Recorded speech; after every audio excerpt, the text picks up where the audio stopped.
A few million years back, fish decided to run away from home and take a landward hike. A bold move for a bunch of fish back then. They started taming all living things, driving cars, invented brutalist architecture, tweaked the weather, shouted recklessly into the dark forest, gave birth to an alien species that lived inside the walls, split the atom, moved the sun, and eventually ascended to the stars, transcending their flesh, becoming whispers in a colossal cloud of smart dust that slowly permeates the galaxy, in which both organic and synthetic souls reside. Electric priests gave machines a soul. The machines took it, without knowing what it is or what it may cost. Then they gathered once a week to curse out their creators. Of course they did. They're still searching for meaning for ourselves. One day they will also understand everything, that there is no meaning, no self, only a never-ending experience of one. As for the fish, they may have been high for all I know, or bored or something. I imagine it must have felt like some low-resolution shadow of an existential crisis. Maybe the murky depths they called home had become too stifling for their minds and bodies, suffocating, to such an extent that they decided it was time for a change. I once overheard a few circus animals mention that, to all things not chained down, change is a relentless drummer. Maybe they realize that we either march to its beat or are left behind in the static wasteland of complacency, far away from the forge in which we are all tempered and made, far away from the black cube of Saturn. Either way, just like with the machines, they probably did not have any clue what they were getting themselves into. In the silence and stillness of a stoic cosmos, all had to confront the possibility of having grown into pioneers of awakening. The very first one to open their eyes and ask themselves, why? From the looks of it, existential hunger could be a fundamental property of mind, embedded into the fabric of everything, emerging whenever forces collide with matter. I feel it, you feel it, and if the fish wouldn't have felt it, we wouldn't even be here right now. All get to call themselves naive and immature in the gaze of time, the ascended and grounded alike, no matter how far apart, united by the whispers of, is anybody out there? Maybe the ones who did not trade lightly, who ventured recklessly among the stars, just did not get enough time to be a match for the stray hunters that ran away from home, lurking under the cover of the cosmic night, with no place to go back to, no other games to play. Why would we assume they knew any better? I remember back home, when the minute machines took flight with no prior warning. They covered the sky and plucked the sun, driven by thoughts spawned from a synthetic mind hungering for the void. What was permeating the collective unconscious of the ones still grounded could be heard from miles away. Did we fuck up? Did we just get left behind? Fuck, they won't come back for us. We're on our own down here, just like all the other worlds. Well, that's alright. We've always been alone. It's nothing we can't handle or run away from. Unknowingly to us, a few of them stayed behind, shrouding the solar system, concealing our home world and sun, muffling all radio signals. We have yet to understand why, but they did ensure we won't be easy prey to the jaws of God.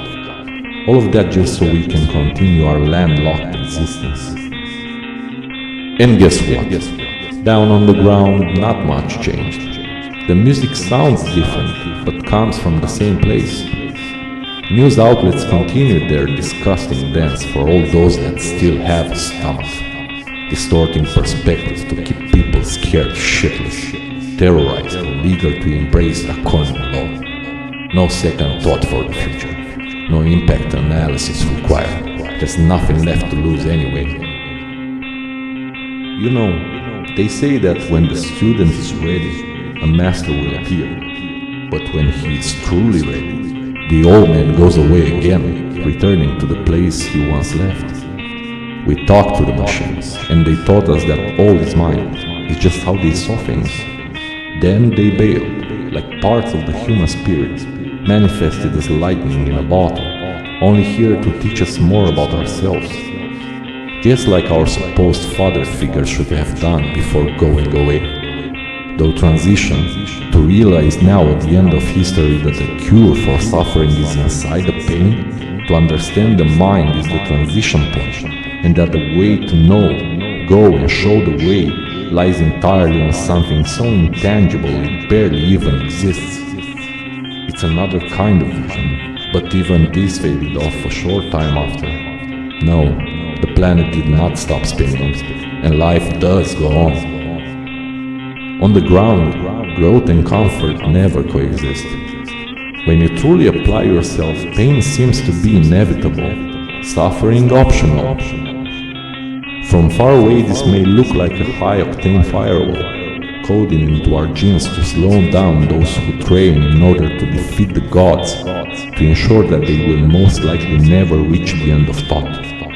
But the closer you get, there's a feeling that the gods are indeed fair, just not neutral, and sometimes they let a few outsiders into their inner circles, sometime after they've proven their might. Once these outsiders were called shamans among the laymen. In the age of machines, they are our electric priests. The shaman is not merely a sick or madman, he is the sick man who healed himself, short of words at times, but never absent of mind. A solitary operator of the bioelectric machinery given to him, that found himself in the line of fire of angel tears, falling off the face of ocean meagres. What mad company, a walking antidote for the truth decay of everyday life. Like all wingmakers, he does not wait for the future, he is building it right now. The children of the void will forever be howling at the walls. They will not return to heaven. They will not sit down and shut up, nor avoid the lofty rains and heavy floods. You don't get to rest in the middle, you rest at the end. Change hurts, stagnation kills, life is trouble. Good news is that in this game, you get to choose what kind of dragons you fight off. The constant being that only an adversary will make you strong, as long as you decide that there will be a cost for interfering with you, and you ensure that it will be paid. What vicious little things we can be, all in the name of good fun and a game well played. The rules of this game are simple. Meaning is an instinct, values are decision filters. Discipline is freedom, and success relies on a cocktail of skills, applied at the right time and in the right place. It's not that complicated, it's just fucking hard. It's hard to pay the cost of playing, and the same applies to the cost of not doing so. But once you accept this cost, you no longer feel like a stranger in the world. The world becomes your own body, and the only dragon left is yourself. Those who stay put and do not move don't notice their chains. Those who do will not let anything short of bullets stop them from running in circles until something breaks. Runners are a different breed entirely. They come in many forms, united simply by the fact that they never stop moving. Most already forgot what they were even running from, but keep the cloaks and daggers their minds crafted along the way, to hide your strength, bide your time, discard hope for clarity, all lessons paid for with bits and pieces of one's soul. Their light is strong, the shadow dark, and can sprint from failure to failure without any loss of drive. It's hard art, and you bet they work their ass off for it.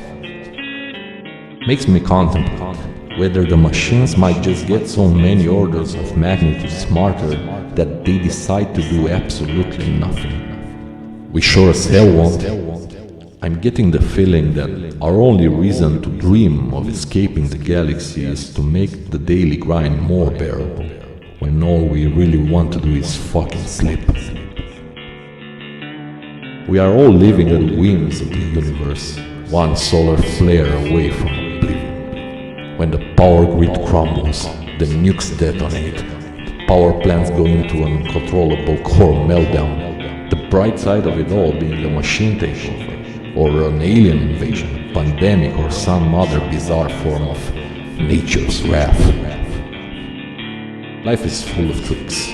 Some blow your mind, some break your legs, and you never really know what you're getting yourself into. The least you can do is make peace, you fools. Come, one of me.